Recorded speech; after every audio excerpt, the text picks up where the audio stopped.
রাসূল সাল্লাল্লাহু আলাইহি ওয়াসাল্লামকে আল্লাহ তাআলা পৃথিবীতে কেন পাঠিয়েছেন, উদ্দেশ্য কি ছিল?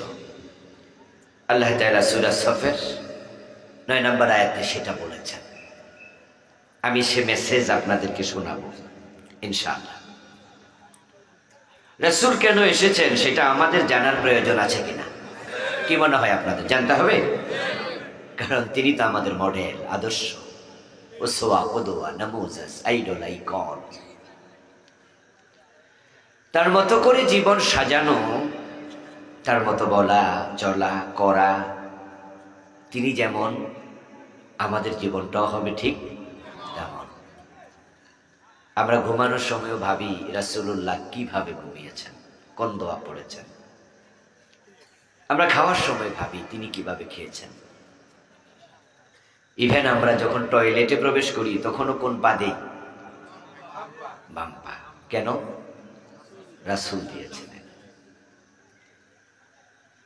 উনি আমাদের জীবনের সবটা জুড়ে, উনার মতো করেই আমরা চলবো। লাকাদ কানা লাকুম ফি রাসূলিল্লাহি উসওয়াতুন হাসানাহ। আল্লাহ বলছেন যে অবশ্যই রাসূলুল্লাহ জীবনে তোমাদের জন্য আমি আদর্শ রেখেছি, উত্তম আদর্শ। উনার জীবনের লক্ষ্য যেটা, আমাদের জীবনের লক্ষ্য হবে হুবহু, একেবারে হুবহু। উনার সাথে আমাদের পুরা জীবন মিলতে হবে। মিলবে না আপনি উম্মত না, মিলবে আপনি উম্মত।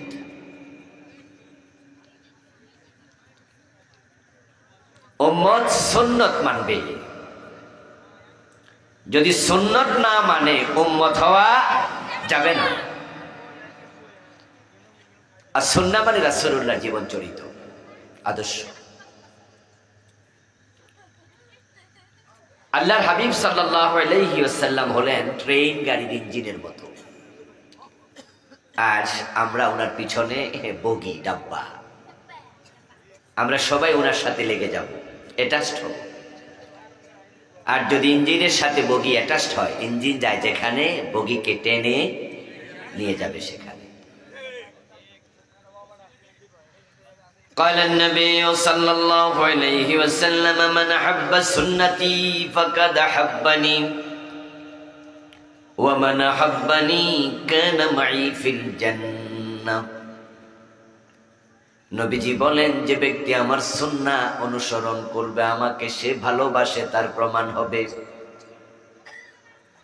আর যে আমার সুন্নাহকে মেনে আমার ভালোবাসার প্রমাণ দেবে, কানা মাই ফিল জান্নাহ, সে জান্নাতে আমার সাথে ঢুকবে। একজন মুমিনের জীবনের লক্ষ্যই হলো জান্নাত। এজন্য আমাদের ঘুম থেকে উঠে আবার ঘুমাতে যাওয়া পর্যন্ত প্রতিটা কাজেই আমরা লাভ খুঁজি। আমরা ভাবি এ কাজ করলে সওয়াব হবে, সওয়াবের নিয়তে আমরা সব কাজ করি। আমরা যখন আল্লাহর জান্নাত মুখী হই, এই জান্নাত পাওয়ার জন্য আমাদের এমন তীব্র আকাঙ্ক্ষা, এই জান্নাত পাওয়ার মানুষে প্রয়োজনে জীবন দিতে রাজি হয়ে যায়। শুধু জান্নাতের জন্য হিজরত করেছেন, বাড়ি ঘর বউ বাচ্চা সব ছেড়ে চলে গেছে সাহাবারা, যুদ্ধের মাঠে চলে গেছে। এমন যুদ্ধ ছিল যে যুদ্ধে প্রিয় নবীর ঘোষণা শুনে বুঝেছিলেন যে যুদ্ধ থেকে আমি ফিরব না। যেমন মুতার যুদ্ধ। মুতার যুদ্ধে পাঠানোর আগে নবীজি সাল্লাল্লাহু আলাইহি ওয়াসাল্লাম 3 জন সেনাপতির নাম ঘোষণা করলেন। বললেন, আজকের যুদ্ধে সেনাপতি হবে জাফর ইবনে আবি তালিব।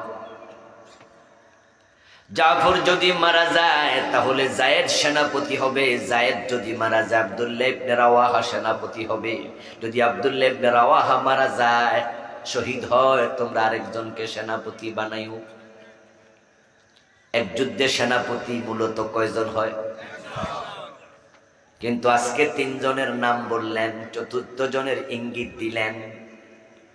ইবনে রাওয়াহা শহীদ হলে তোমরা একজনকে বানাইও, তাহলে সেনাপতি হলো 4 জন। তিনজন নামে আরেকজন বেনামে। রাসূলুল্লাহ সাল্লাল্লাহু আলাইহি ওয়াসাল্লাম নিজেই তো অনেকগুলো যুদ্ধের সেনাপতি ছিলেন। আল্লাহর হাবিব সাল্লাল্লাহু আলাইহি ওয়াসাল্লাম ওই যুদ্ধে যান নাই। এই তিনজন সেনাপতি বুঝে নিলেন যেহেতু আমাদের তিনজনের নামের পরে আরেকজনের ইঙ্গিত আছে, সুতরাং আমাদের তিনজনের একজনও ফেরার সম্ভাবনা নাই, তিনজনই শহীদ হওয়া লাগবে। তাই বলে কি তারা রাসূলুল্লাহর কাছে ওই যুদ্ধ থেকে কোন রকম ছুটি চেয়েছেন, ওজর দেখাইছেন? বলেননি হুজুর আমার মাথা ব্যথা, হুজুর শরীরটা বালানা, একটু ছুটি দিয়া দেন। বরং নবীজি সাল্লাল্লাহু আলাইহি ওয়াসাল্লাম যখন যায়েদকে বললেন, যায়েদ যাও বাড়ি থেকে বিদায় নিয়ে আসো, যায়েদ বিন হারেসা রাদিয়াল্লাহু তাআলা আনহু বলেছিলেন, ইয়া রাসূলুল্লাহ আমার তো মাও নাই বাপও নাই, আমি আপনার গোলাম, তো আমার মাও আপনি বাবাও আপনি, সুতরাং অন্য কারো থেকে বিদায় নেয়ার কোনো প্রয়োজনও আমার নাই। আব্দুল্লাহ ইবনে রাওয়াহা রাদিয়াল্লাহু তাআলা আনহু নতুন বিবাহিত ছিলেন। ওনার স্ত্রীর সাথে নাকি বাসরটাও হয় নাই, হতে পারে সেদিনই বধূ ঘরে তুলে এনেছিলেন। তাই ঘরের বাহির থেকে স্ত্রীর সাথে কথা বলে আব্দুল্লাহ ইবনে রাওয়াহা বিদায় নিয়েছিলেন। স্ত্রী বলেছিলেন, এক নজর দেখি, কমপক্ষে হাসরের ময়দানে আপনাকে চিনতে পারবো, আপনার কাছে আমি প্রেম নিবেদন করব না, বলবো না যে আপনি আজকে থেকে যান, রাসূল থেকে ছুটি নেন, এমন কথা আমি বলবো না, শুধু একটু আপনাকে দেখতে চাই। আব্দুল্লাহ ইবনে রাওয়াহা জবাব দিয়েছিলেন, এটাও আল্লাহর জন্য বাকি রেখে দিলাম, আমাদের পরিচয় পর্বটাও আল্লাহ নিজে করিয়ে দেবেন।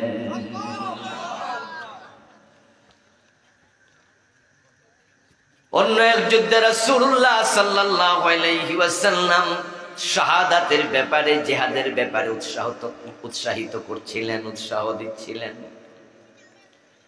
যুদ্ধের ফাঁকে রাসূলুল্লাহর আলোচনা চলাকালে একজন সাহাবী মুজাহিদ প্রশ্ন করলেন, হে আল্লাহর নবী, শহীদ হলে লাভটা কি?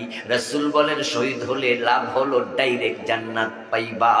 তখন ওই সাহাবী খেজুর খাচ্ছিলেন, হাতের খেজুরগুলো আর খান নাই। তিনি বলেছিলেন, যদি ডাইরেক্ট জান্নাত পাওয়া যায় শাহাদাত বরণ করলে, খেজুর খাইয়ে সময় নষ্ট করতে চাই না।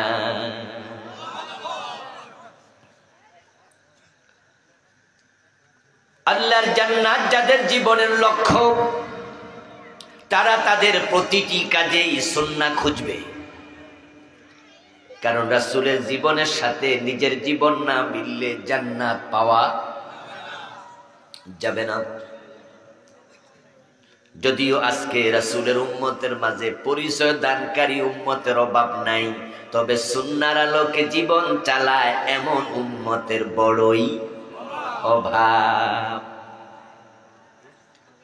নামাজ পড়ে সুদ খায়, নামাজ পড়ে ঘুষ খায়, নামাজ পড়ে ওজনে কম দেয়, নামাজ পড়ে মালে বেজাল দেয়, নামাজ পড়ে বইনের হক দেয় না, নামাজ পড়ে মানুষরে ঠকায়, নামাজ পড়ে আবার আল্লাহর আইনের কথা শুনলে চেহারা কালো করে লায়, নামাজ পড়ে 5 ওয়াক্ত আল্লাহর জমিনে আল্লাহর দিন কায়েম লাগবে কথা শুনলে আরেকজন দিন কায়েমের অনুসারীকে একজন নামাজি ও রাজাকার বলে গালি দেয়।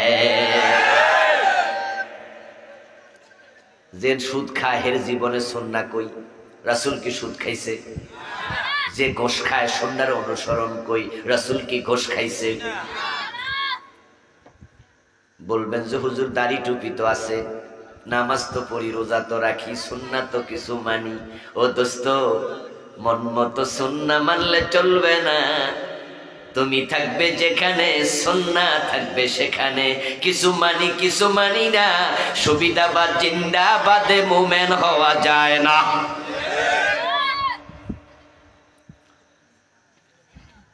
নবীজি সাল্লাল্লাহু আলাইহি ওয়াসাল্লামকে পূর্ণাঙ্গ জীবনে মেনে নিতে হবে। এই মানসিকতা লালন করা ও সুন্নাহ উম্মতের ফরজ, এটা উম্মতের দায়িত্ব।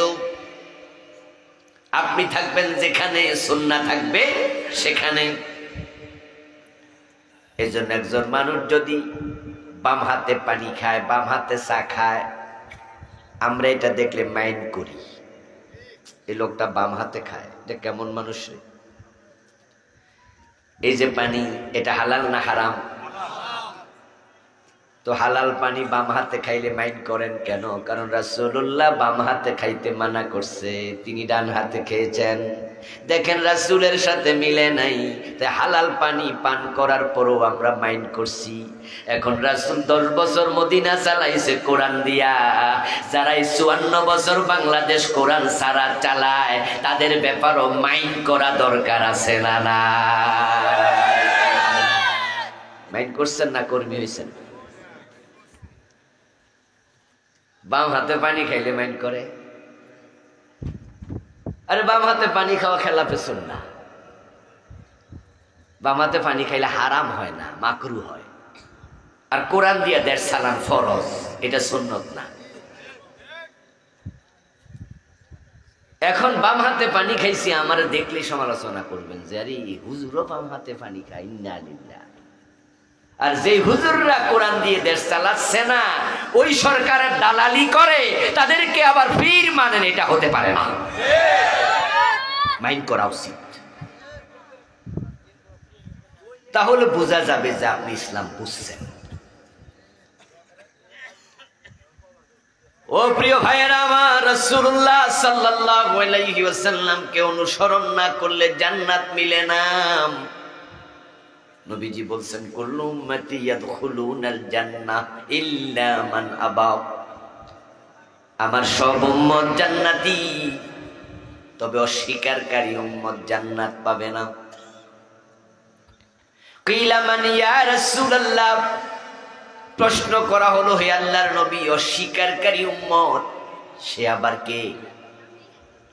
রাসূল জবাব দেন, মান আতাআনি দাখালাল জান্নাতা ওয়া মান আসানি ফাকাদ আবা। যে আমি নবীকে অনুসরণ করে সে জান্নাতি, যে আমাকে অনুসরণ করে না সে অস্বীকারী, তার কপালে জান্নাত নাই। রাসূলুল্লাহ সাল্লাল্লাহু আলাইহি ওয়াসাল্লাম পৃথিবীতে কেন এসেছেন এটা আপনি জানবেন মানার নিয়তে। কারণ রাসূল যদি আপনার আদর্শ হয়, উনি যা বলেছেন আপনি তা বলবেন, উনি যা করেছেন আপনি তাই করবেন। উনার জীবনের লক্ষ্য যেটা ছিল, আপনিও নিজের জীবনের লক্ষ্য সেটাকেই বানাবেন। এই লক্ষ্যচ্যুতির কারণে বাংলাদেশে ইসলাম পাওয়া যায় না, শুধু একটা সমস্যার কারণে, সেটা হলো রাসূলুল্লাহর জীবনের লক্ষ্যের সাথে উম্মত অনেকে জীবনের লক্ষ্য মিলায় নাই। তারা মসজিদে নামাজ পড়তে রাজি হয়, রমাদানে রোজাও রাখে, হজও করে। হাসানুল হক, রাশেদ খান মেনন, ওরা কি আলহাজ না? জানেননি আপনারা? 4-5 বছর আগে রাষ্ট্রীয় টাকায় দুজনই একসাথে হজ করছে। দেখেন, হজ যখন করেছে তখন কিন্তু হেরামের কাপড় পরেছে রাসূলকে মেনে, লাব্বাইক আল্লাহুম্মা লাব্বাইক তালবিয়া পড়েছে রাসূলের সুন্নাহ মেনে। তারা যখন কাবা গেছে তখন 7 চক্কর দিছে রাসূলের সুন্নাহ মেনে। যখন আরাফার মাঠে গেছে তখন সন্ধ্যা পর্যন্ত ছিল রাসূলের সুন্নাহ মেনে। যখন মিনায় গেছে, মুজদালিফায় গেছে, রাসূলের সুন্নাহ মানছে। হজের মাঝে রাসূলের সুন্নাহ মানে। মসজিদে যখন আমরা ঢুকি, রাশেদ খান মেননও মসজিদে জুমা পড়তে যায়, তখন বাম পা দিয়ে ঢুকে ডান পা দিয়ে বের হয়, আল্লাহু আকবার বলে নামাজ শুরু করে, সালাম ফিরিয়ে শেষ করে। নামাজেও সুন্নাহ মানে। কিন্তু আমার নবীর জীবনের মূল লক্ষ্য যেটা, তাদের জীবনের লক্ষ্য সেটা না। তাই যখন সংসদে নেতা হইয়া ঢোকে তখন দিন কায়েমের কথা মাথায় রাখে না।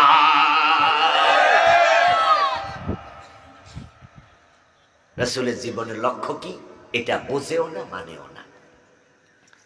যার কারণে এই দেশের আদালত চলছে 54 বছর, আল্লাহর কোরআন দিয়ে একদিনও রায় দেয় না।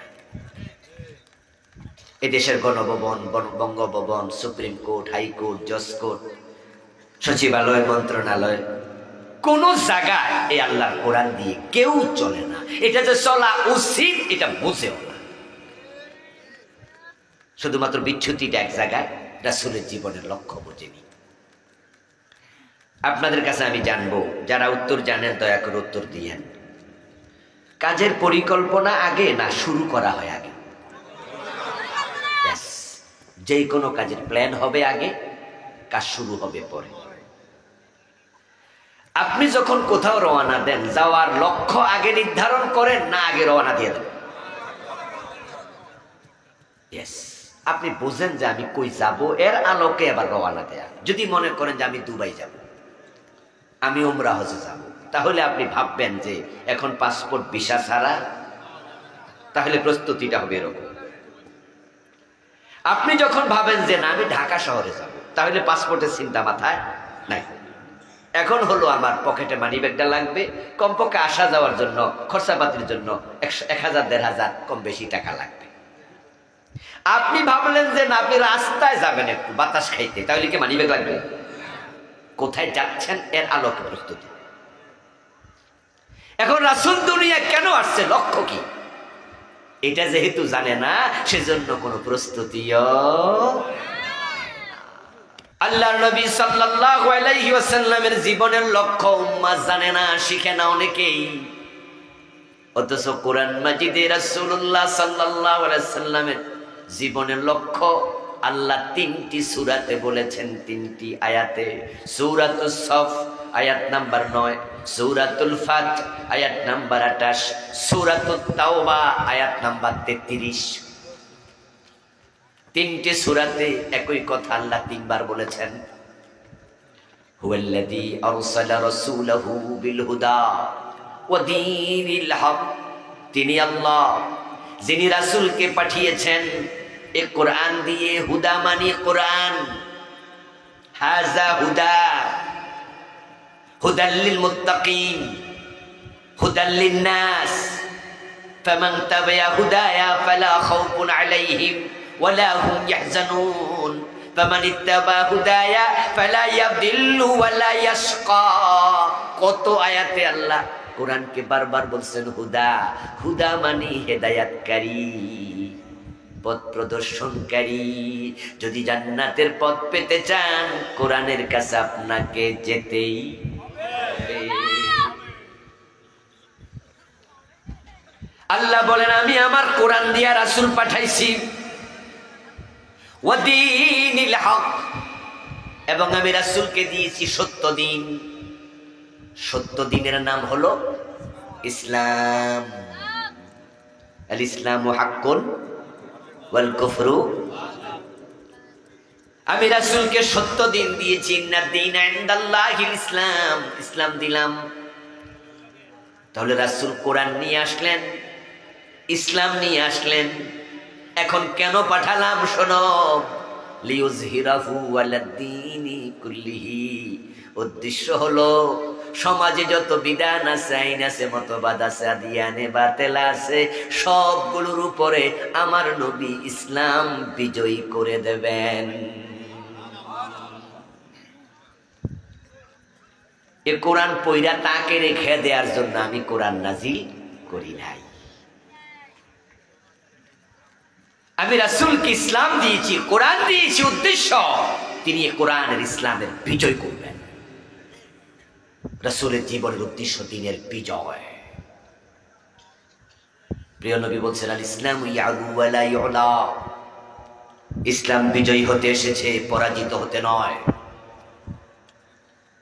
আপনাদের কাছে আমার প্রশ্ন, বাংলাদেশে 54 বছর চলছে স্বাধীনতার পরে, ইসলাম এখানে বিজয়ী না পরাজিত?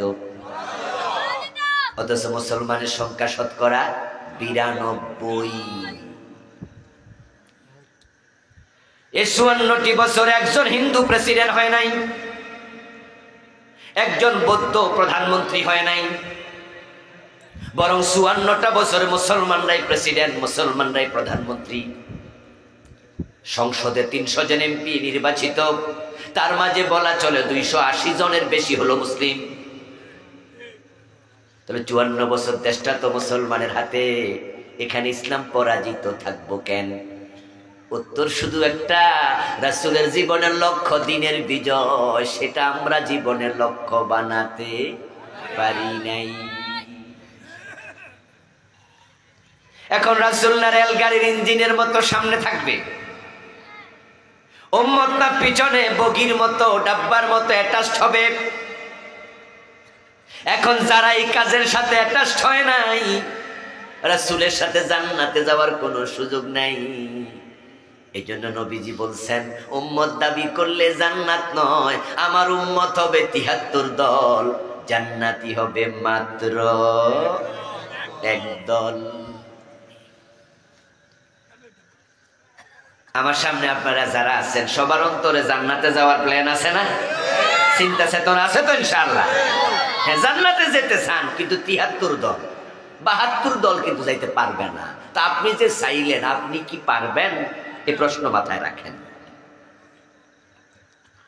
সব উম্মতি জান্নাতে যেতে চায়, যারা শিয়া তারাও জান্নাতে যেতে চায়, যারা কাদিয়ানি তারাও জান্নাত চায়। জান্নাত যদি না চাইতো কাদিয়ানি মসজিদ বানায় 5 ওয়াক্ত নামাজ পড়তো না। কাদিয়ানিদের কি মসজিদ নাই? ওরা নামাজ কালাম পড়ে না? আরে জান্নাতে শুধু মুসলমান না, হিন্দুরা পর্যন্ত যাইতে চায়। আপনি যান না আপনাদের সোনাপুর বাজারে, যাওয়ার পর আপনি সোনাইমুড়ি মোড়েও দেখবেন, হতে পারে এমন দোকান আছে যে দোকানে হিন্দু ভদ্র লোক মরা বাবার ছবিটা দেয়ালের মাঝে টানাইয়া সুন্দর করে লিখে দিছে স্বর্গীয় দুলাল চন্দ্র ভৌমিক, স্বর্গীয় অমক, স্বর্গীয় তমক। এমন লেখা কি আপনাদের চোখে পড়েনি হিন্দুদের? স্বর্গীয় মানে কি? স্বর্গে যাবে না গেছে গা? হ্যাঁ, অলরেডি গেছে গা, আপনারা যাইবেন। বরং শখের দিক থেকে তারা আরো আমাদের সে আগাই আছে। আমাদের তো বাবা মরছে, মা মরছে, অনেকের দাদা দাদি নাই। আমরা কোনোদিন বলেছি যে স্বর্গীয় আব্দুল মজিদ, স্বর্গীয় আব্দুল হাকিম? আমার বাবা দাদার নামের আগে তো স্বর্গীয় বলিনি, কারণ আমি জানি না তারা স্বর্গে আদৌ গেলেন কিনা। আশা আছে। আর হিন্দু মিয়া অলরেডি ফাটাই দিচ্ছে। স্বর্গ মানে কি? বেহেশত না?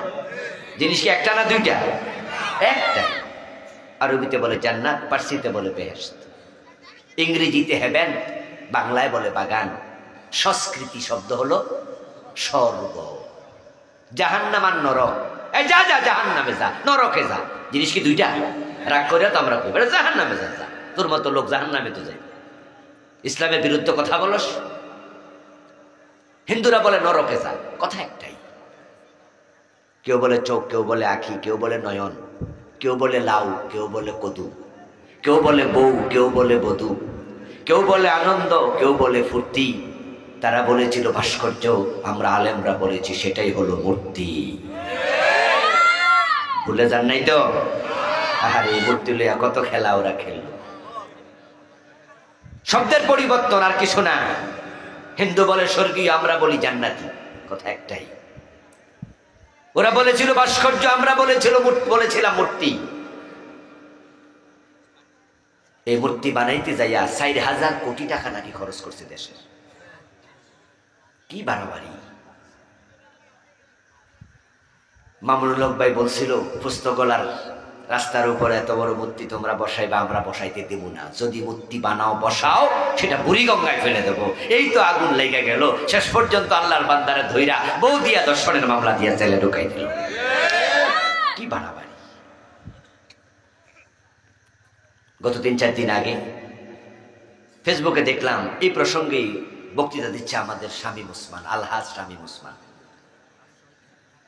উনি বলতেছে, হুজুররা আমাদের ইসলাম বুঝাইতে আসে, আমরা কি বুঝি না?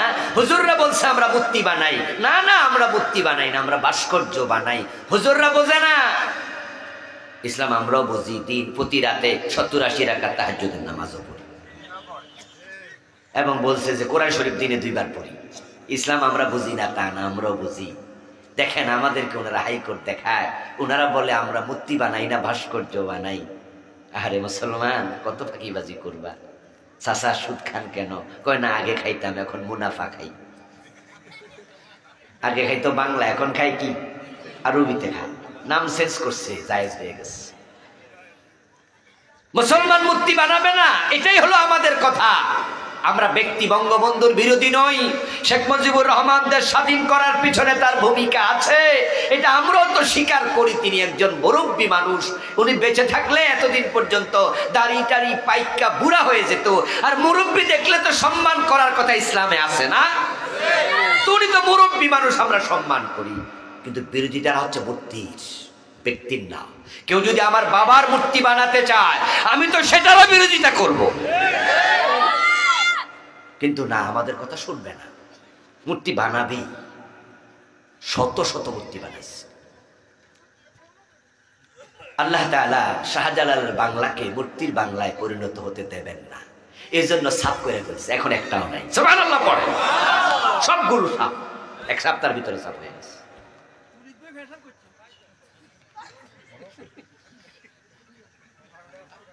এক সপ্তাহের ভিতরে সব শেষ। আসলে তো এই দেশের ইসলামটা প্রচার করছে এমন এক ব্যক্তি, শাহজালাল রহমতুল্লাহ আলাইহি, যিনি মূর্তির বিরুদ্ধে গোরগোবিন্দের সাথে তলোয়ার হাতে নিয়ে জিহাদ করেছেন। আরবের মানুষ এই ভারতবর্ষে আসছে আজ থেকে কত আগে, অর্ধ শতাব্দী আগে, না ভুল বলি, অর্ধ শতাব্দী 50 বছর, মানে হলো 800 বছর, 700 800 বছর আগে আসছে, যখন ঠেলা গাড়িও আবিষ্কার হয় নাই, ডিঙ্গি নৌকা ছিল না। আমার বন্ধু এসেছেন এমন এক সময়, আরব সাগর ফাড়ি দিয়া, ইঞ্জিনওয়ালা সেলু মেশিনের নৌকাও নাই, কত কষ্ট করে একবারে হয়তো নৌকার মাঝে ওই যে পালতোলা নৌকা দিয়া টুকটুক করে করে এসেছেন সাগর ফাড়ি দিয়া। তারপরে বাংলাদেশে যখন ঢুকলেন, হতে পারে ফালকিতে চড়ে, হতে পারে পায়ে হেঁটে, কত কষ্ট করে আসলেন। এবং এই দেশটার কৃষ্ণপুর, শুভপুর, লক্ষ্মীপুর, ব্রাহ্মণপাড়া, ব্রাহ্মণবাড়িয়া, এই যে হিন্দুদের নামে কত বসতি ছিল, এগুলাই প্রমাণ করে কত হিন্দু ছিল। আল্লাহ শুকরিয়া, এমন ভাবে চেঞ্জ হয়েছে, এখন মুসলমান এত বেশি, 92%। এর পিছনে শাহজালালের অবদান আছে না না? উনি মূর্তি বানাইছে না ভাঙছে? ইব্রাহিমের সন্তান আমরা, উনি মূর্তি বানাইছে না ভাঙছে? মক্কা বিজয়ের পর নবীজি সাল্লাল্লাহু আলাইহি সাল্লাম 360টা মূর্তি রাখছে না ভাঙছে? আর ওরা ক্ষমতা পাইয়া 15 বছর শুধু মূর্তি শুধু বানাইছে। শাহজালালের বাংলা মূর্তির বাংলা হবে, এটা তো হতে পারে না। এজন্য এবার যে ঘটনাটা ঘটে গেল, এটা তো সরাসরি আসমানের মালিক নিজে করাইছে, না হয়তো আমরা এতটা আশা করি নাই। চাইছিলাম এক ফেলেট বা দিছে এক ডাব্বা, একবারে বিশাল বড় ডাব্বা ভর্তি। আমরা কইছি পদত্যাগ, আল্লাহ কয় পদত্যাগ না, দেশে থাকতে দেব না। এমন ভাবে পালাইছে, রান্না করা খাবার খেয়ে পালানোর সবাই পায় নাই। নরমাল পরিবর্তন হলে কিন্তু এত মূর্তি ভাঙা যেত না, কোন সরকার সাহসও করতো না। কিন্তু আল্লাহকে আমি এমন ভাবে ঘটনা ঘটাবো, রশি লাগাইয়া গলার মাঝে, তারপরে শোয়াইয়া শোয়াইয়া মাটির মাঝে পালাইছে। সেনাবাহিনীর লোকেরা ক্রেন লাগাইয়া টাইনা পালাইছে। আমার প্রিয় ভাইয়েরা, বালা বাড়ির রেজাল্ট ভালো হয় না। আল্লাহ সীমা লঙ্ঘনকারীদেরকে পছন্দ করেন না। রাসূলুল্লাহ সাল্লাল্লাহু আলাইহি ওয়াসাল্লাম পৃথিবীতে আসলেন দ্বীনের বিজয়ের জন্য। এখন আপনি যদি আপনার জীবনের লক্ষ্য দ্বীনের বিজয় বানাতে না পারেন, তাহলে আপনি তো রাসূলের সাথে মিলেন নাই। উম্মত দাবি কইরা লাভ নাই। উম্মত হবে 73 দল, জাহান্নামী হবে 72 দল। তাই জান্নাতে যেতে হলে যে এক দল জান্নাতি, সেই দলে ঢোকা দরকার আছে না নাই? দলে ঢোকেন, দলে, জান্নাতির দলে ঢোকেন, বিচ্ছিন্ন থাকেন না, সুবিধাবাদী হইেন না। অনেকে কয় আমি কোনো দল টল করি না, এমন ফিরও আছে, হুজুরও আছে, আছে না? আছে, কোনো দল করে না। তো মানুষ যখন কবরে যাবে, কবরে দেওয়ার সময় একটা দোয়া আসেনি? বিসমিল্লাহি আলা, বাংলা অর্থ কি? আল্লাহর নামে রাসূলের দলে, বিসমিল্লাহি আল্লাহর নামে, ওয়া আলা মিল্লাতি রাসূলিল্লাহ, রাসূলুল্লাহর দলে। তা আপনি যে জীবনে কইছেন কোন দল করেন না, তা আপনার জন্য কোন দোয়া?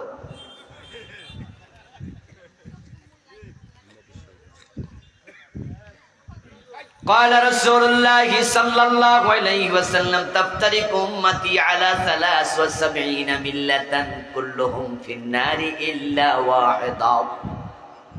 নবীজি সাল্লাল্লাহু আলাইহি ওয়াসাল্লাম বলেন আমার উম্মত হবে 73 দল। কয় দল? তা আপনি যদি বলেন যে আমি কোন দল করি না, তাহলে 73 এর ভিতরে না বাহিরে? আপনি তো উম্মতের ভিতরে নাই। আসলে এই কথাগুলো কারা বলে? যারা সবার থেকে সুবিধা নিতে চায়। তাদের হিসাব হলো আমি যদি কই দল করি না, তাহলে মামলা হওয়ার কোনো সম্ভাবনা নাই, আমার চাকরিও যাবে না, ইমামতিও যাবে না, মাহফিলও বন্ধ হবে না, পিরালিও যাবে না, বরং খাইতে খাইতে পেট মোটা হবে, গর্দানও মোটা হবে। দল যেটাই ক্ষমতায় আসুক তারা আমারে প্রতিপক্ষ ভাববে না, কারণ বলবে হুজুর কোনো দল করে না, অসুবিধা নাই। সবার থেকে যারা সুবিধা নিতে চায় তাদেরকে মুনাফেক বলা হয়।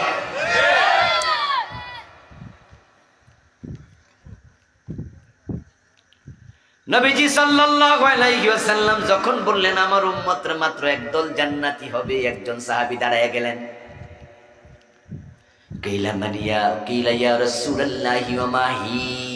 ক্বালা মা আনা আলাইহি ওয়া আসহাবী। একজন দাঁড়িয়ে বললেন ইয়া রাসূলুল্লাহ একদল জান্নাতি হবে, তাহলে সেই দল কোনটা আমি চিনতে চাই, কারণ আমি যদি জান্নাতে যেতে চাই সে দলে আমিও যোগ দেব। জান্নাতি দলে আপনাদেরও যোগ দেয়া দরকার আছে না নাই? ও রাসূল সে দল কোনটা? নবীজি সাল্লাল্লাহু আলাইহি ওয়াসাল্লাম বললেন মা আনা আলাইহি ওয়া আসহাবী, যার উপর আমি এবং আমার সাহাবারা প্রতিষ্ঠিত, তুমি যদি তার উপর প্রতিষ্ঠিত হও তুমিও জান্নাতি। এখন রাসূল কিসের উপর প্রতিষ্ঠিত? মা আনা আলাইহি, যার উপর আমি, মানে কি? কোনটার উপর তিনি? এবার কোরআন থেকে শুনুন, আল্লাহ বলছেন কুল ইন আত্তাবিউ ইল্লা মা ইউহা ইলাইয়া ইন্নী আখাফু ইন আসাইতু রাব্বি আযাব ইয়াউমিন আযীম। ও নবীজি আপনি ঘোষণা দেন, মানুষকে জানায়া দেন যে ওহী আমার উপরে কাছে আসে, নাজিল হয় আমার উপরে, আমি ওই ওহীর উপরে আছি। আমি ওহীর বাহিরে চলি না, ওহীর বাহিরে বলি না। মা ইয়ানতিকু আনিল হাওয়া ইন হুয়া ইল্লা ওয়াহয়ুন ইউহা। আল্লাহ বলেন আমার রাসূল কোন কথাই বানায়া বলে না, যা বলে সব আমার পাঠানো ওহী। এখন আমি ওহীর উপরে আছি, শুধু আমি একা না, আসহাবী আমার সাহাবারা ওহীর উপরে আছে। কোরআনে যা আছে, হাদিসে যা আছে, তার বাহিরে আমিও চলি না, আমার সাহাবারাও চলে না। যেই হাদিস এই শব্দটা শুনে মনে করেন রাসূলের কথা, হ্যাঁ, তবে রাসূলের কথা হলেও হাদিসটাও ওহী। ওই কথাটা রাসূল মন গড়া বলেন নাই। ওহী দুই প্রকার, ওহী মাতলু, ওহী গায়রে মাতলু। মাতলু মানে কোরআন, ওহী গায়রে মাতলু মানে হাদিস। হাদিস ও ওহী। নবীজি সাল্লাল্লাহু আলাইহি সাল্লামকে কাফেররা যখন কোনো প্রশ্ন করত বিভিন্ন বিষয়ে, রাসূল জানতেন, সাথে সাথে বলতেন। যখন জানতেন না তখন কি গোজামিল দিতেন না ওহীর অপেক্ষা করতেন? হ্যাঁ, ওহীর বাইরে কিছু বলতেন না, এবং ওহীতে যা আছে সেটা স্ট্রিক্টলি মানতেন। ইসলামটা একটু বোঝেন ভাই, এই বুঝের অভাবে আমরা অর্ধেকটা ইসলাম মেনে জান্নাত খুঁজি। এজন্য দেখা যায় যে আমাদের ইসলাম জীবনের এক পাশে আছে আর এক পাশে নাই। অথচ ইসলাম মানার ক্ষেত্রে আল্লাহর অর্ডার হচ্ছে উদখুলু ফিস সিলমে কাফা, ইসলামে পুরা ঢোকো, অর্ধেকটা চলে না, অর্ধেকটা চলবে না।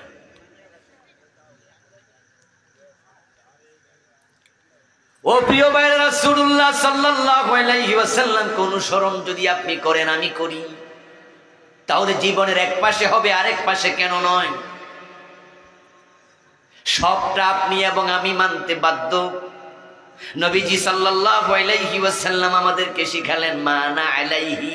দেখেন তিনি কিভাবে ওহী মানেন।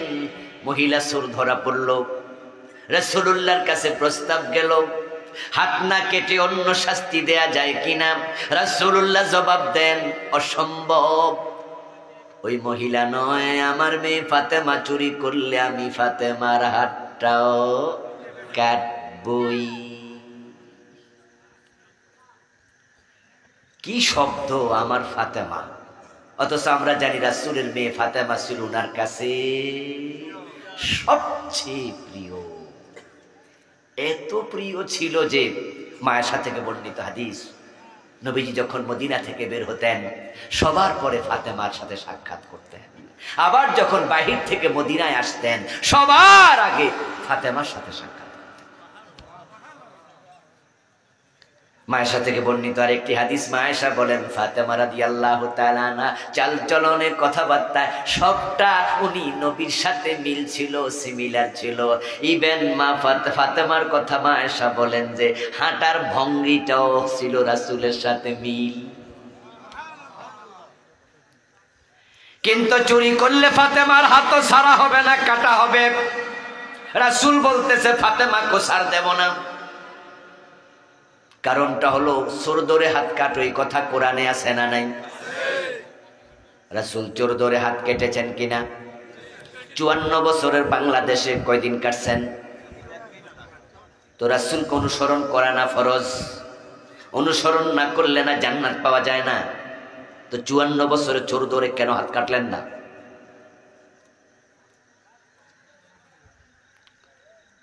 ও মুসলমান, তোমরা যখন সংবিধান বানাও 72-তে, দেশ স্বাধীন হলো 71-এ, সংবিধান লিখক কমিটির প্রধান ডক্টর কামাল হোসেন, উনারা মিলে যখন সংবিধানটা বানালো তখন আল্লাহর কোরআনের আইন কি ঢুকানোর সুযোগ ছিল না? ছিল কিনা? দেশ স্বাধীন করলো বঙ্গবন্ধু, ঘোষণা দিল জিয়াউর রহমান, অধিকাংশ মুক্তিযোদ্ধা মুসলমান, বীরশ্রেষ্ঠ 7 জন, হিন্দু আছে কয়জন? মুসলমানের সন্তানরা জীবন দিয়ে দেশটা স্বাধীন করলো, কিন্তু সংবিধান বানানোর সময় মুসলমানের কোরআনের কোন আইন ঢুকায় না। ঢুকাইছে ব্রিটিশ আইন, চোর ধরে জেলে দাও। আমি তো, ওরা তো ব্রিটিশ, ওরা তো উল্টা পাল্টা আইন বানাবেই, এবং এটা বড় খামখেয়ালি আইন। কোরআনের আইনগুলো এতটাই চমৎকার, এতটা আপগ্রেড, এতটা উন্নত, কল্পনা করতে পারবেন না। কি চমৎকার, কি সেই লজিক্যাল, কি সাইন্টিফিক। দেখেন চোর ধরে জেলে দিল, ও বেটার পিছনে 6 মাস 1 বছর বিনিয়োগ করলো, লাভটা কি? চোর তো খারাপ মানুষ, যে খারাপ সেই তো চুরি করে। এখন খারাপ মানুষটা 6 মাস জেল দিলেন, জেলখানায় ভাত খায় নাই, ভাতের টাকা দিছে, রুম ইউজ করে নাই, বিছনা থাকে নাই, ঘর ভাড়া দিছে, বিদ্যুতের বাতি আলো নেয় নাই, পানি পান করে নাই, 1 টাকা বিল দিছে। তো টাকা কোত্থেকে আসলো? এই যে চোররে আপনি 6 মাস খাওয়াইলেন, টাকা কে দিল? সরকার। সরকার কোত্থেকে দিল? আপনাদের, আমাদের। এই মোবাইলে যখন 100 টাকা আপনি ভরেন, সাথে সাথে 15 টাকা কেটে নিয়েছে ভ্যাট। আমরা ইনকাম করলে ট্যাক্স দেই, খরচ করলে ভ্যাট দেই। সরকার আমাদের ভ্যাটের টাকায়, ট্যাক্সের টাকায় চলে। আমরা তো চোরকে খাওয়ানোর জন্য টাকা দেই না। ওর পিছনে 6 মাসে কেন টাকা খরচ করবে? সে তো খারাপ মানুষ, মাগনা কেন খাওয়াবেন?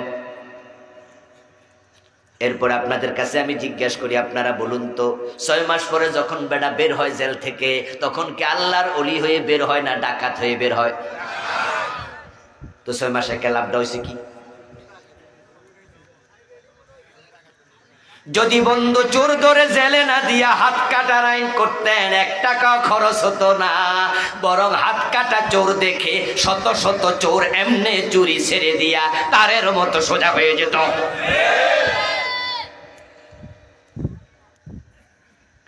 10টা এমপি চোর, হাত কেটে দাও। 10টা মন্ত্রী চোর, হাত কেটে দাও। 10টা সচিব, 10টা ডিসি, 10টা টেউনু, 10টা ওসি, যারা দেশের টাকা চুরি করে বিদেশ পাঠায়, এমন 10 জন, 20 জন, 50 জনের হাত কেটে দাও। ও নেতাদের হাত কাটা দেখে সামনের নেতারা সোজা হয়ে যাবে, ভয়ে আর চুরি করতে সাহস করবে না। যদি বাংলাদেশ 2 যুগ চুরিবিহীন রাখো, 20 বছর নেতারা চুরি বন্ধ রাখে, সোনার বাংলা হতে 20 বছরও লাগবে না।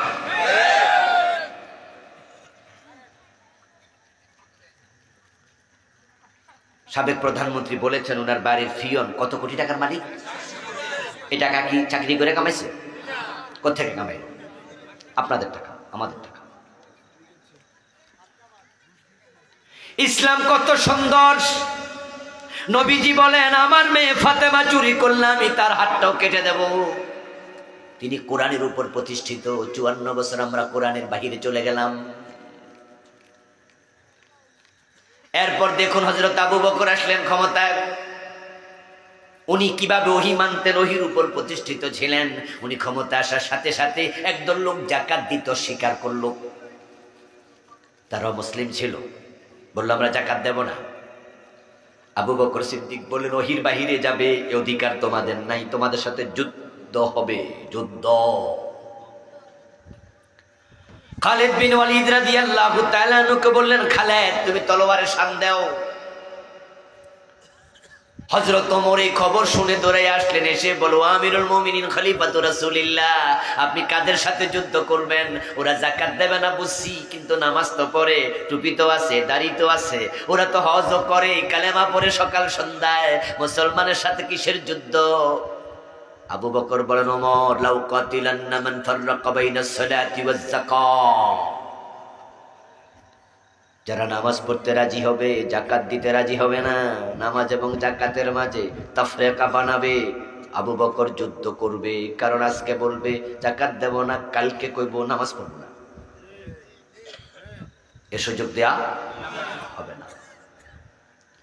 ولو منعوني قالا كانوا يدونه إلى رسول الله صلى الله عليه وسلم لقاتلتهم على منعه ওমর শুনুন, তারা যদি আমার যুদ্ধের ঘোষণা শুনে ভয় পেয়ে যায়, আমার কাছে তারা খবর পাঠায়, আবু বকর আমাদের সাথে যুদ্ধ করবেন না, আমরা যাকাত দেব, তবে যাকাতের ওট দেব, রশি দেব না, যাকাতের গরু দেব, রশি দেব না। রাসূলুল্লাহর যোগে ওটও দিত, টেনে আনার জন্য রশিও দিত। আমি আবু বকর রশির জন্য যুদ্ধ করব, হাদিসের বাহিরে এক চুল পরিমাণ আমি যাব না।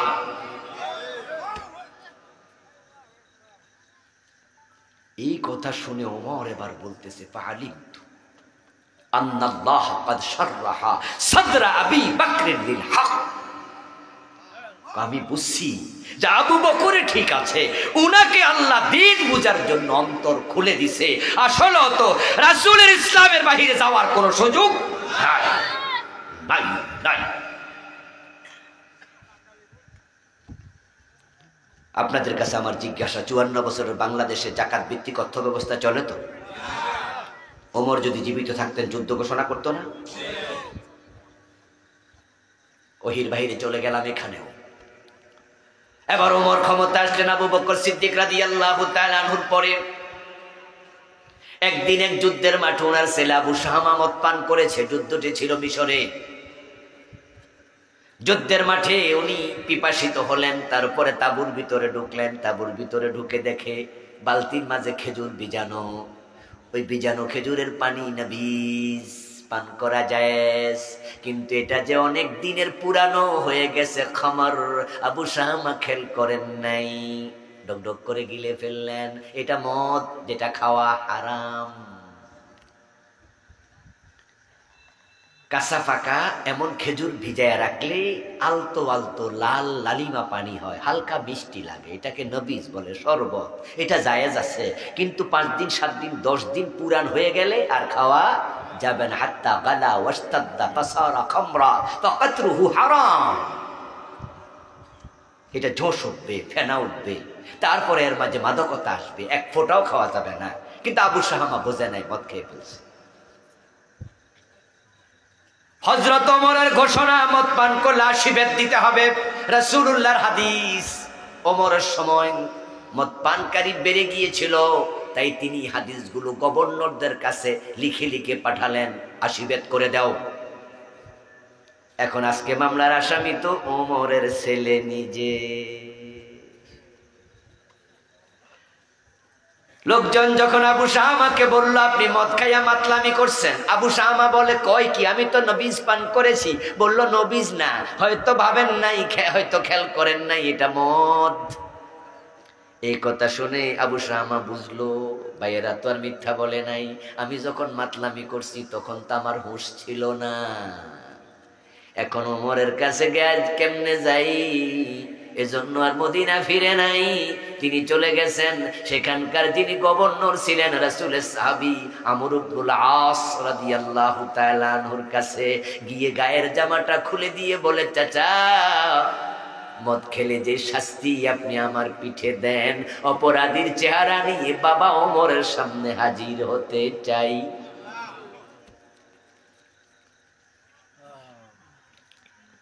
এদিক দিয়ে ভাই বাতাসটা এদিকটা করে।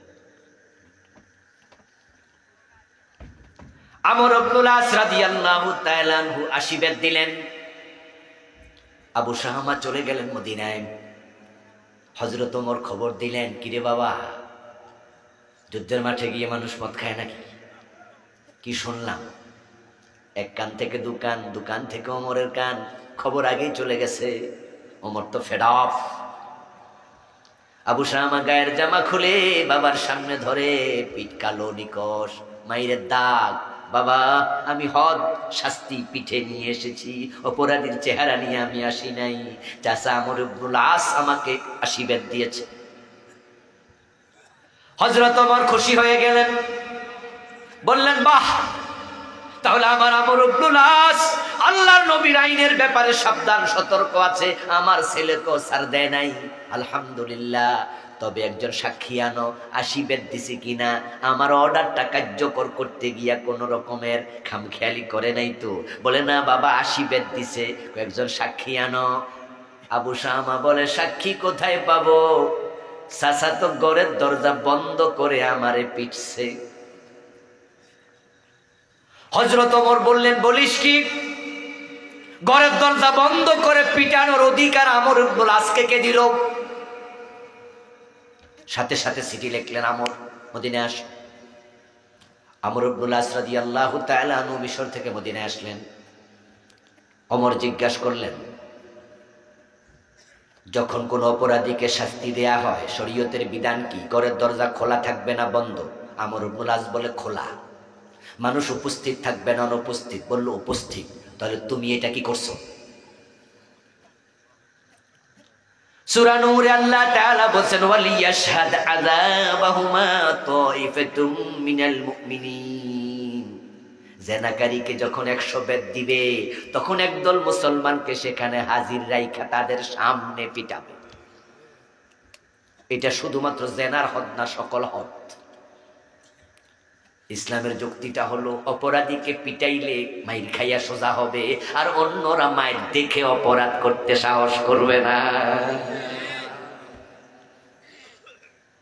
আমাদের বিভিন্ন মার্কেটে গেলে, শপিং মলে গেলে দেখবেন যে লেখা থাকে এখানে সিসি ক্যামেরা নিয়ন্ত্রিত, দোকানে সিসি ক্যামেরা চলমান আছে। এই কথাগুলো কেন লেখা থাকে?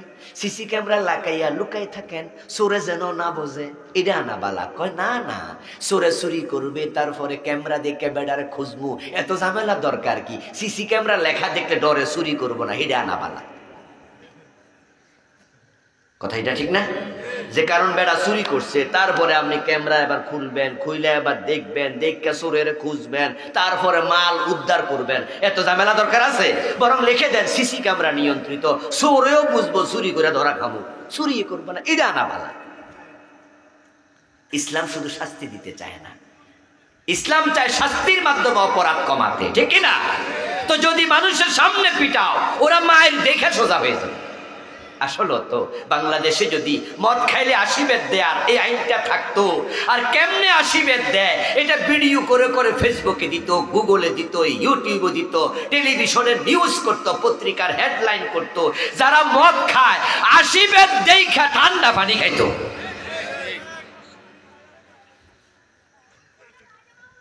আমর ইবনুল আসকে বললেন যে আপনি ঘরের দরজা বন্ধ করে আবু শামাকে পিটাইছেন কেন? শরীয়তের বিধান, আল্লাহর আইনে আপনি হাত ঢুকাইলেন কেন? সিস্টেম চেঞ্জ করলেন কেন? আমর ইবনুল আস জবাব দেয়, আমিরুল মুমিনিন, অপরাধীদেরকে আমি মানুষের সামনে শাস্তি দেই, কিন্তু আপনার ছেলে আবু শামাকে যখন বেত্রাঘাত করব, আপনার চেহারা আমার সামনে বেশে উঠেছে, ওমরের ছেলেরে মানুষের সামনে পিটাবো, এতে ওমরের আত্মসম্মানে লাগতে পারে, আপনার পার্সোনালিটিতে লাগতে পারে। এজন্য আল্লাহর কসম আমি 80 বেতের একটা কম দেই নাই, কিন্তু আপনার চেহারা চোখে ভাসা উঠছে তো তাই দরজা বন্ধ করে পিটাইছি। ওমর বলে, আপনার বিচার বাতিল, অপরাধীর পিতৃ পরিচয় থাকে না, অপরাধী সবাই সমান, ওমরের ছেলে আর মজুরের ছেলে সমান, আপনি অন্যায় করেছেন, বিচার সেই আবার 80 বেত দিতে হবে। আবু শামাকে আবার 80 বেত দেয়া হলো।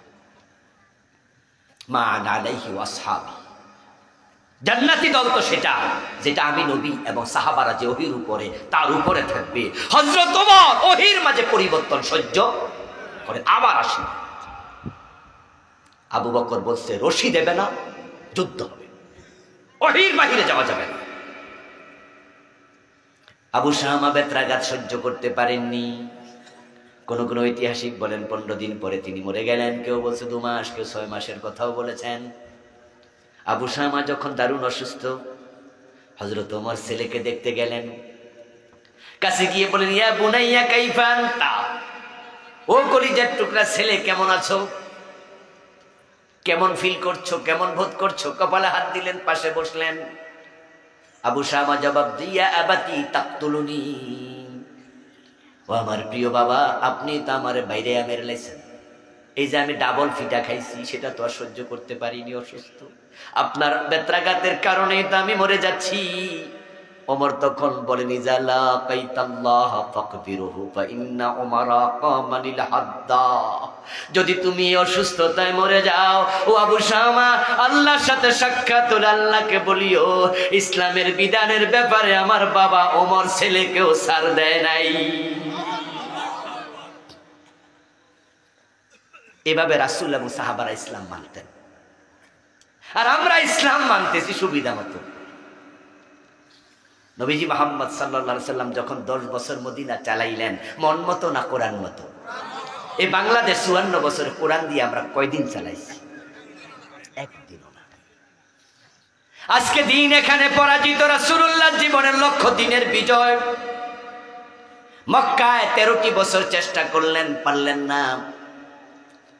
তারপরে হিজরত করে মদিনায় রওনা দিলেন। পথিমধ্যে মনে মনে ভাবেন, মদিনায় গিয়া যদি দিনের বিজয় করতে না পারি, হিজরত করে লাভটা কি?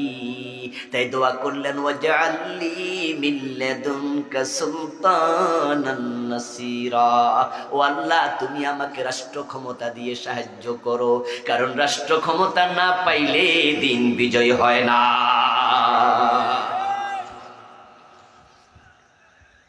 আপনারা যারা বুঝদার লোক আছেন তারা একটু জবাব দিয়েন তো, যারা বোঝেন সবাই জবাব দেন। চোর ধরে হাত কাটা এটা কি ব্যক্তির কাজ না রাষ্ট্রের কাজ? তো দিন বিজয় না হলে চোরের হাত কাটার আইনটা বানাবে কে? কারণ যারা বাংলাদেশ 54 বছর ধরে চালায় হেরা তো চোর ধরে হাত কাটার আইন বানাবে না, কারণ হেরা তো নিজেরাই অনেকে চোর। আমাদের নেতাদের মাঝে শতকরা 95টাই চোর।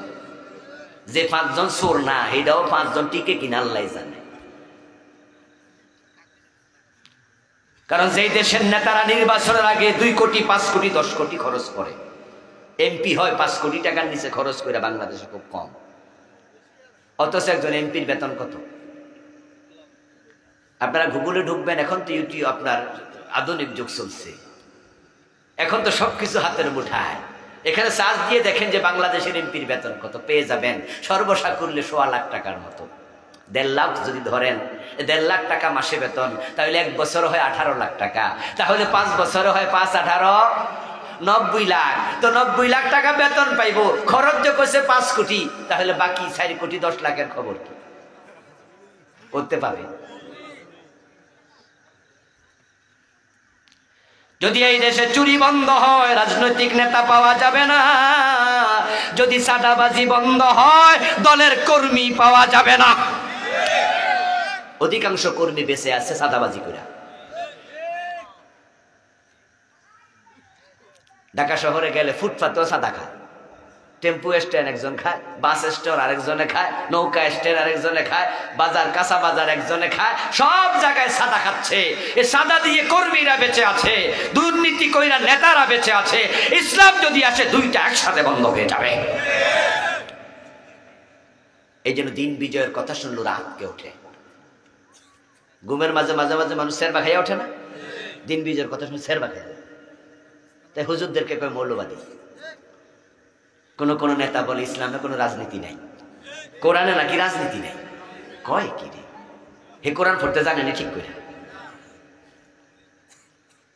নবীজি সাল্লাল্লাহু আলাইহি ওয়াসাল্লাম দোয়া করলেন, আল্লাহ রাষ্ট্র ক্ষমতা দাও, চোর ধরে হাত কাটবো এটা তো ব্যক্তির কাজ নয়। মদ পান করলে আশীর্বাদ দাও, এটা ব্যক্তির কাজ না। জেনা করলে পাথর মারো, ব্যক্তির কাজ না, রাষ্ট্রের কাজ। তো রাষ্ট্রে ইসলাম না থাকলে কেমনে হবে? জেনা করলে 100 বেতের আইন ওরা কোনোদিনও করবে না, কারণ তাদের অধিকাংশই হোটেলে নারী নিয়ে মস্ত করে।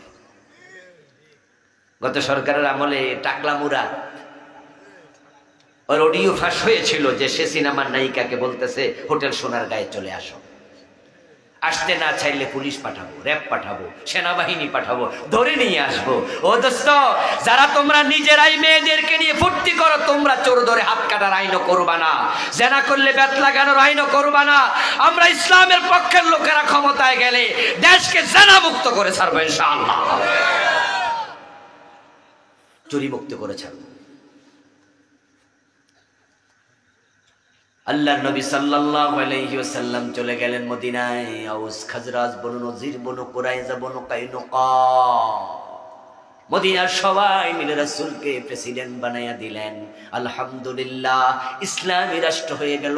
এখন আর চুরি নাই, ডাকাতি নাই, সুদ নাই, ঘোষ নাই, এখন আর বেপরদা বেহায়া পড়া নাই। এত সুন্দরভাবে এমন পরিবর্তন আসলো, জাহেলিয়াত দূর হলো। আমার নবী ঘোষণা দেন, খায়রুল কুরুনি করনি। এখন আর আইয়ামে জাহেলিয়া নাই, আমার যুগ দুনিয়ার সর্বশ্রেষ্ঠ যুগ। অশান্তি তিরোহিত হলো, শান্তি এমন ভাবে প্রতিষ্ঠিত হলো, হযরত ওমর হয়ে গেলেন প্রেসিডেন্ট। রাতের বেলায় মানুষ ঘুমায়, ওমর ঘুমায় না। ঘোড়া নিয়ে বেরিয়ে যান, কে না খেয়ে আছে? ওই যে মহিলা না খেয়ে আছে, তার বাচ্চারা। চুলার উপরে পাতিল বসানো, পাতিলে কোনো খাবার নাই, শুধু পানি জাল দেয়। ওমর শুনে আটার বস্তা কাঁধে নিয়ে তাদের বাড়িতে পৌঁছিয়ে দিয়েছে। এটার নামই হলো ইসলাম। ইসলাম সে তো পরশ মানি, তারেকে পেয়েছে খুঁজি, পরশে তাহার সোনা হলো যারা, তাদেরই মোরা বুঝি। ইসলামের ইতিহাস শুনে শুনে মনে হয় যেন কোনো কাহিনী বলছি, বুঝি না, এটাই বাস্তব। অর্ধ দুনিয়া হযরত ওমর শাসন করেছেন, একা একা গাছতলে ঘুমাইয়া থাকতেন, কোনো বডিগার্ডের প্রয়োজন ছিল না। শান্তি কাকে বলে? ইসলাম এসেছে, দারিদ্রতা চলে গেছে। হযরত ওমরের যুগে যাকাত বিভাগের কর্মচারী যাকাতের টাকা কাঁধে নিয়ে ঘুরতো, যাকাত খাওয়ার মতো লোক ছিল না। যে দিন বিজয়ের কথা তখন বললাম, কোরআনের আইনের কথা বললাম, কোরআন কি কোনো দলের? কোরআন কোনো গোষ্ঠীর? যদি আপনি মনে করেন যে হ্যাঁ, কোরআন বিজয়ের কথা বললে হুজুর অমুক দলের লোক, তাহলে ওই দল আপনিও করেন, না হয় জান্নাত পাওয়া যাবে না। দিনের বিজয় হচ্ছে মুমিনের জীবনের লক্ষ্য। ওই লক্ষ্যে আপনাকে কাজ করতে হবে, আমাকে কাজ করতে হবে। ক্ষমতায় যারাই আসুক আমাদের আপত্তি থাকবে না। যারা 54 বছর দেশ চালিয়েছে তাদের মাঝে কেউ আসুক আমাদের আপত্তি থাকবে না, কিন্তু এক জায়গায় শক্ত আপত্তি, ক্ষমতা আসলে আল্লাহর কোরআন দিয়ে দেশ চালাতে হবে।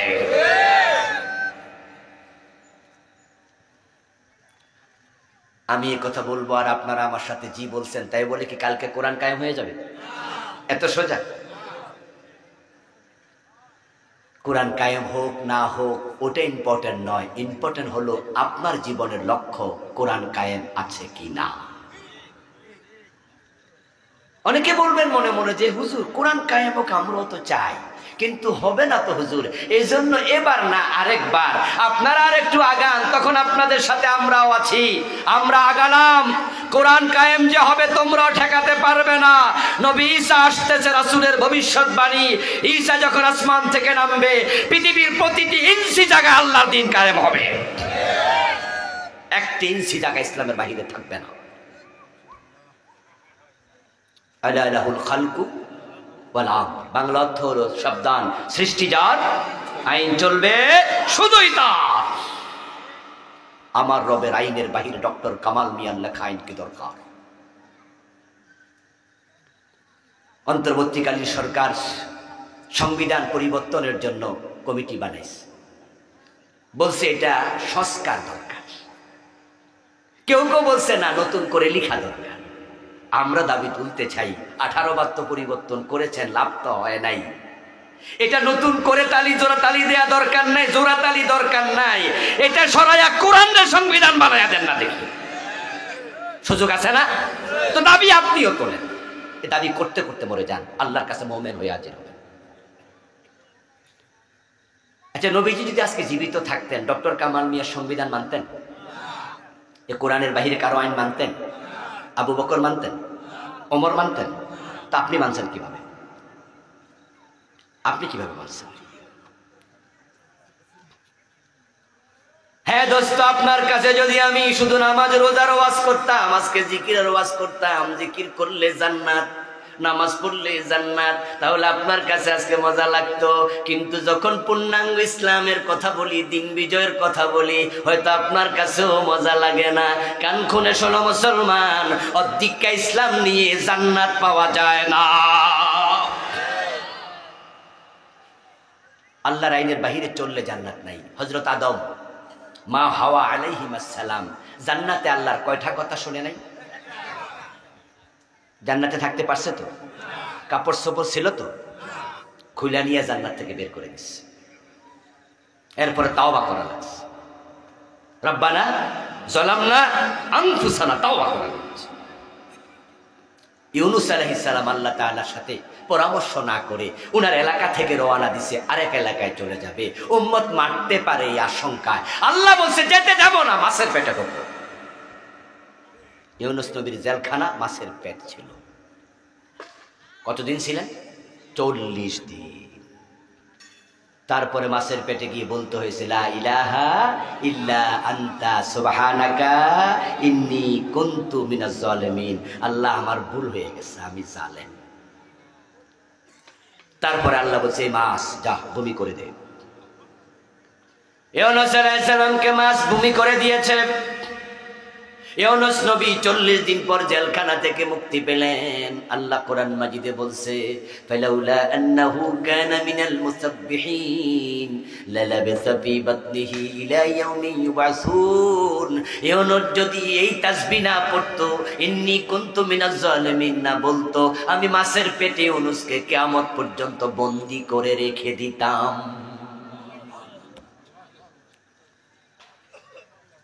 আদম আলাইহিস সালাম একটা কথা মানলো না, জান্নাতে ঢুকতে পারলো না। আর আমরা আল্লাহর কোরআনের ডজন ডজন আয়াত বাদ দিছি, মানি না। আমরা জান্নাতের স্বপ্ন দেখি। জান্নাত পাওয়া কি এত সোজা? সুদে টাকা লাগাইয়া যে জান্নাত খোঁজে, আমি তো তার চরিত্র দেখে আশ্চর্য হই। রাসূলুল্লাহ বলছেন সুদ খেলে ৭৩ গুনাহ, সবচেয়ে ছোটটা হলো নিজের মায়ের সাথে জেনা। বাংলাদেশের অর্থ ব্যবস্থা পুরাটা সুদ নির্ভর। এই যে ঢাকা শহরে, কুমিল্লা শহরে গেলে বড় বড় বাড়ি দেখেন না, বিল্ডিং দেখেন না, খবর নিয়ে দেখবেন শতকরা ৯৫টা সুদী ব্যাংকের লোন আছে।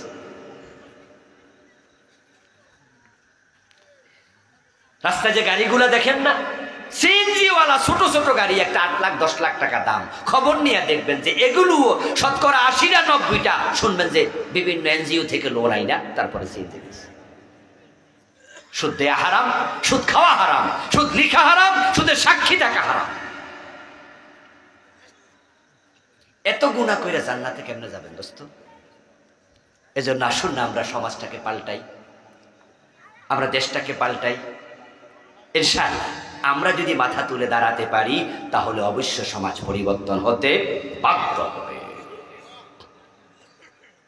আর যদি এর আগে আজরাইল এসে যায়, কমপক্ষে আল্লাহর সামনে গিয়ে বলতে পারবো, আল্লাহ তোমার নবীর জীবনের লক্ষ্য দিনের বিজয় ছিল, ওই দিনের বিজয়ের লক্ষ্যে আমিও একজন ছোট্ট কর্মী ছিলাম।